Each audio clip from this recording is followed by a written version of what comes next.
Iran Israel विवाद के बीच एक मीडिया रिपोर्ट में खुफिया जानकारी के हवाले से बड़ा दावा सामने आया है। दावा ये कि ईरान जल्द ही इराकी क्षेत्र से इजराइल पर हमला करने की तैयारी में है।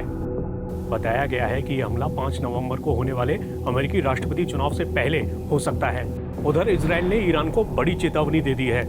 इजरायली प्रधानमंत्री बेंजामिन नेतन्याहू ने कहा है, आज इजराइल को ईरान में कार्रवाई की पहले से कहीं ज्यादा आजादी है।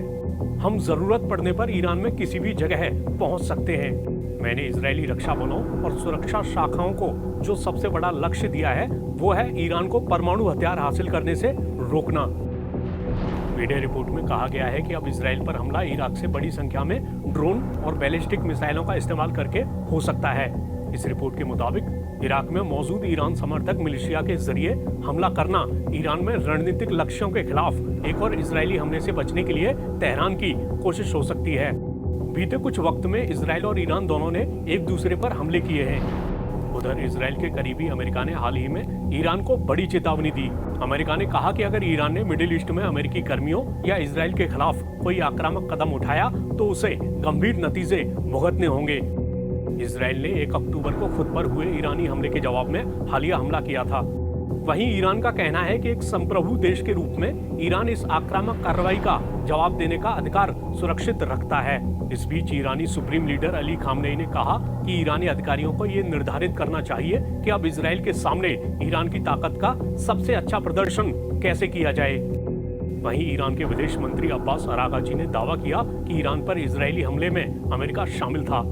अरागची ने दावा किया कि अमेरिका ने ईरान के सैन्य ठिकानों पर हमलों के लिए इजरायली वायुसेना को हवाई गलियारा और उपकरण मुहैया कराए।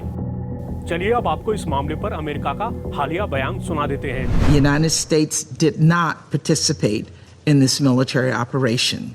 Rather, we encouraged the government of Israel to shape the operation as it did. Again, a targeted, proportional, and direct response to degrade Iran's ability to threaten its neighbors, deter further attacks, and reduce the risk of further escalation.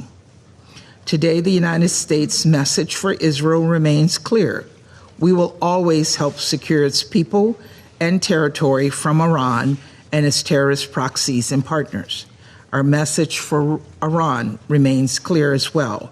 Should it choose to undertake further aggressive acts against Israel or U.S. personnel in the region, there will be severe consequences. We will not hesitate to act in self-defense. Colleagues, not even 4 weeks ago, on October 1st, Iran launched nearly 200 ballistic missiles at Israel, with many targeting the country's most populous city, Tel Aviv. This brazen attack had the potential to kill hundreds of civilians, and it very well could have were it not for the United States military assistance defending Israel at President Biden's direction.